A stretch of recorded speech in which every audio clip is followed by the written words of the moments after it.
This is Lacey Everett here with Minds in Motion. In order to help others, subscribe, which is free, so we can continue building our positive mental health community. Share it with friends and family so they can reap of the benefits as well.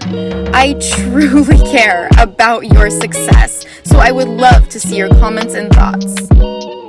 Today's sports psychology guest is Itay Segev. Itay is a professional basketball player who grew up in a small village in the north of Israel. He has played on several teams in Israel, First Division, including Maccabi Tel Aviv. And currently, Itay plays on a professional basketball team in France, BCM Gravelines Dunkerque. I am so excited for Itay to be here with us today and for you all to benefit from his words of wisdom. Hi, thanks for having me. Of course, I'm happy to see you. Thanks for coming on and joining us. My pleasure. Thank you. I wanted to talk about improvement because you were named Most Improved Player a couple years ago, which is a really big title to have, which has a lot of meaning attached to it. So I'm just curious what motivates you and what gets you in that mindset to improve. I'll start with a little story. Alongside my basketball career, I started to study in a university in Israel. Studying from far, I can take only like 1, 2, 3 classes in a semester. And I was talking to my friend, and I have an exam actually tomorrow. And I told her I really want to get, like, in Israel we count from 1 till 100. So I told her I want to get 100.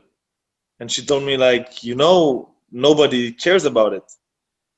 And I said, I do. Like, in everything I do, I want to be successful. So if it's in basketball, if it's in studies, if it's in personal life, I want to be successful. I want to feel the joy of achieving something that you worked for and it's yours and yours only.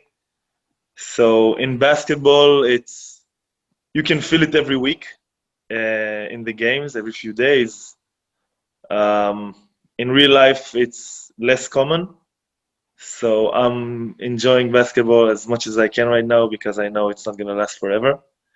So this is what drives me to improve, the will to be successful, to achieve something that I work for. Success is what motivates you to improve. Yes, it's what makes me get up early, work, do more, push myself more, because let's be honest, not every day you feel like playing basketball and you feel like working hard and doing stuff. The daily routines that you need to improve, it's like not every night you feel like brushing your teeth. But, in order to have healthy white teeth, you got to do it. So it's the same thing in basketball, same thing in life. I think you're measured by the actions that you do and you don't want to do instead of the actions that you want to do. That is the easiest. Oh, I see. You are measured by the actions that you don't want to do. Yeah. Absolutely. Doing what you want to do is really easy. Really, really easy. So what gets you to do the things that you don't want to do? Is it that feeling of, I want success within my sport, therefore I'm going to get out of bed and go to practice? Basically, yeah. It's that simple. It's when you talk about it, it's simple. To do it every day, it's not simple.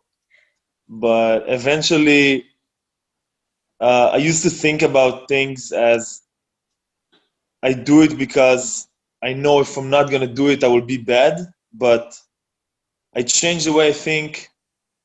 Actually, with the help of my psychologist, I work with a psychologist for more than a year. And she taught me that everything I do in life is because I want to do it. Like, I show up every day to practice because I want to do it. I mean, I can bail on practice. I know the consequence, but I can't do it. And I can do anything. So I choose to do this and work and improve myself and to push myself every day. And once I changed my mindset to think like that, it really made me feel a lot better about myself and, the things that I do every day. Absolutely. And I love that you see a psychologist. That's pretty great. That's the field I'm in. So, and Yeah. I'm sure it helps a lot with your sport. If you ask me, I know it's not, uh, I think, capable for everyone financially, Of course. but whoever can should go to see psychologists because all of us have uh, stuff we deal with in our life, personal life, career life, and I think that the world is becoming more and more competitive because of the globalization and that almost never competing in only in your own country. You in a lot of professions you start competing worldwide, and the competition becomes harder and harder, and the money becomes bigger and bigger, and obviously the pressure and the problems become bigger and bigger. And I think psychologists have the tools to help us, and whoever can uh, take care of his mental health, I think you should do it. And for those who don't have psychologists, it's great to click on links to watch videos like this because you have the resources to have one, and it's great and it's helping you, and it's wonderful to hear what you're saying right now because I think it would benefit a lot of other athletes as well. Yeah, I think 2 or 3 years ago, Kevin Love from the NBA, he talked about it, and it got some attention. I think few athletes spoke about mental health, but it's little went down from the headlines. I still think it's one of the most important issues about being a professional athlete. Being a professional, period. Hmm. In every profession, you have stress, and I think people won't do it because they're shy, or maybe they think that it's only for crazy people. It's not. Mm-mm. Uh, all of us are crazy in some way. We're all crazy. I'm crazy. I'm fine with Crazy it. is normal. Crazy is normal. So Yes. even normal people should, if they can, should go and use this tool because it can really help you in all aspects of life. Oh, that was a wonderful little segue. Thanks for that, Itay. It's really helpful to know that other athletes, big professional athletes like you, use things like that to help them with life and with their career. So, along the lines of motivation and improving and what helps you to get to improve, you talked about waking up every day because you want that feeling of success. So you are known for your slam dunks. You've won titles for that. And so we know you're good at that. Currently, right now, what is your aspect of basketball that you want to improve on, whether it's mid range assists, 3-point shots, your mindset? Um, I've been known, yes, for my finishing around the rim, mostly slam dunks and defensive abilities. I'm trying to use these skills as a base, like a point zero. That's how you say it, Mhm. like a starting point for my abilities. And in addition to that, I'm trying to improve my uh, finishing from between 3 to 5, 6 meters from the rim. Mm. Being able to draw the defender a little bit in order to be a threat, so I can space the difference a little more, create more space for my teammates, for myself, and being a better player and improving myself and my team. That's nice that you talked about improving yourself, but not only yourself, your team as well, because it is a team. It's a team sport. Yep, So it is. how do you go about making yourself a threat, you mentioned? Um, it's going with two aspects. One of them is, I think, more important is putting the work. I'm trying to put as much work as I can. Sometimes it hurts me, sometimes it causes me to little tiredness, sometimes injuries. I'm still trying to juggle with that because, I'm not getting any younger, even though I'm 25, but still the body is not what it was at 18-year-old. So it's putting the work.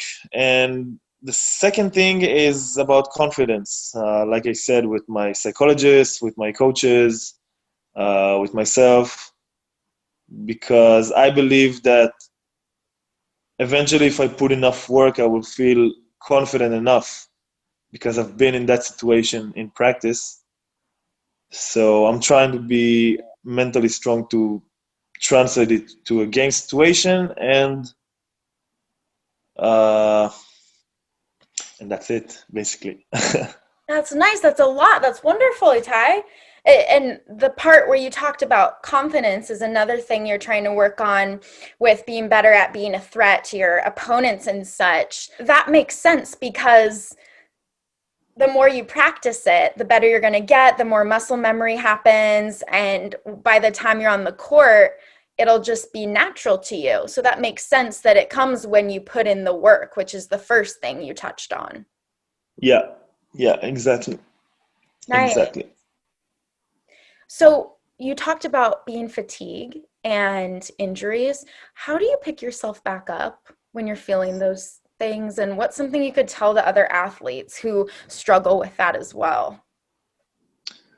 Um, in Hebrew, there's a saying that you don't cry over spilled milk. I'm not sure if it's in English also. I love Um, that. so once you get injured, the milk is spilled. So you got two options. One is to cry about it and say, "Oh my God, why this happens to me? I'm so clumsy. I'm so this. I'm so that."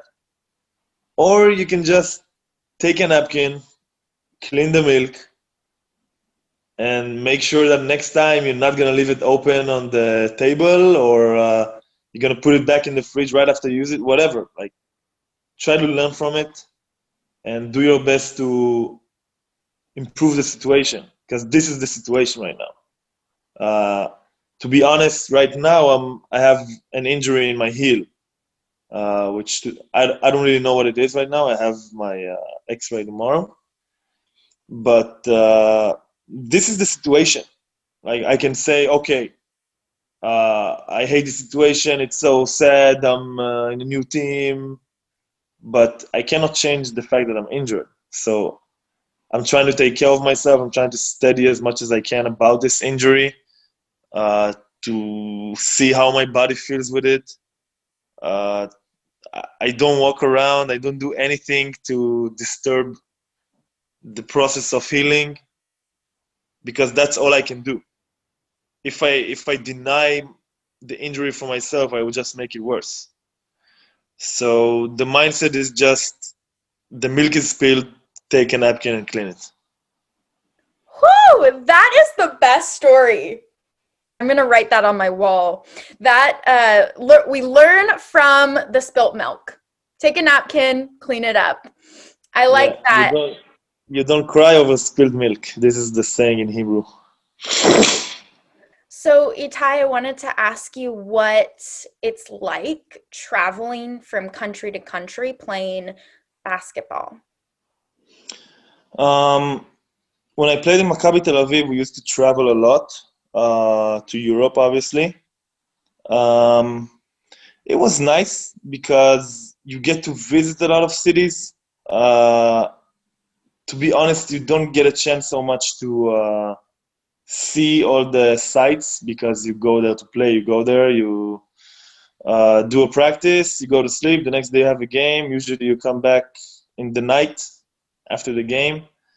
Um, but it's nice, to travel a little bit, to be with your teammates. This year is the first year that I play abroad. I play in France now. Originally, I'm from Israel. And it's a crazy experience, especially with the COVID and everything, because my family was planning to visit me, but they cannot get in right now. One game that we supposed to have got postponed because the other team had COVID, and everything is, new restrictions. We have curfew at night. Everything is new, and in new countries, always a little tougher, and you're alone. But it's the part of growing as a basketball player, as a human being. So I'm up for that experience. Nice. It's a part of growing, even when you're feeling alone and you're in a new country and there's a bunch of rules, especially now during COVID. It's a part of growing. That's a good way to look at it when if people are who are in your situation are feeling alone and such. Thinking, wait, I want to go back playing healthy. So this is my goal, to get healthy. Absolutely. This is my goal, to get healthy. And like you said, with the spilt milk in the napkin, right now you're injured. And like you mentioned, that's the situation. It happened. And the only thing you can really do is get the napkin and clean it up, learn from this injury, like you said, see all of your doctors and your medical professionals and such, and go back to your sport healthy. Take your time. Nice. Yeah. So there was one last thing I wanted to talk about, was your greatest achievement in basketball. I'm curious what you think yours is and what it felt like in that moment of achievement. So my greatest achievement, to me, was the first winning of the Israeli Cup. It was my second year with Maccabi Tel Aviv. It's the biggest team in Israel. My first year I was a kid, I was 17, but my second year I came back as a more mature player. I was 20.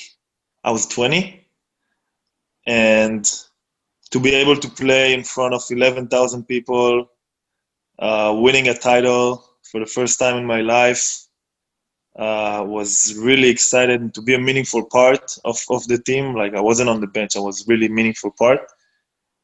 And to be able to do that was really a crazy feeling, that all the hard work is paid off. And ever since, I just want to get back to the same feeling. So this is what I'm chasing.